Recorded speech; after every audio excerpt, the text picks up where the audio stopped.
Mymensingh laboratory উচ্চ বিদ্যালয়ে cricket টুর্নামেন্টের ফাইনাল খেলা অনুষ্ঠিত হয়েছে। বিস্তারিত জানাচ্ছিলেন SMK মিজান ময়মনসিংহ থেকে। অভিযান নিউজ টিভির সাথে আছি আমি তৌফিক হাসান।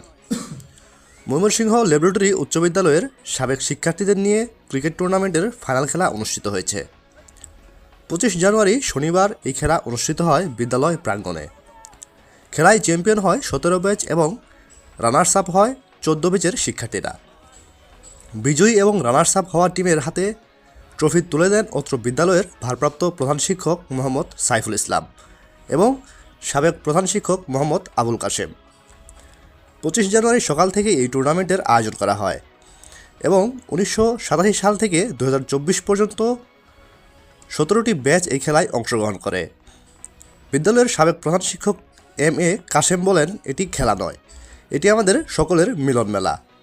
ভারপ্রাপ্ত প্রধান শিক্ষক মোহাম্মদ সাইফুল ইসলাম বলেন, এই টুর্নামেন্টের আয়োজক এবং আয়োজনকারী সকলকেই অসংখ্য ধন্যবাদ জানাই। যে কোনো সাবেক ব্যাচের শিক্ষার্থীদের প্রোগ্রামের জন্য বিদ্যালয় থেকে সর্বোচ্চ সহযোগিতা করা হবে।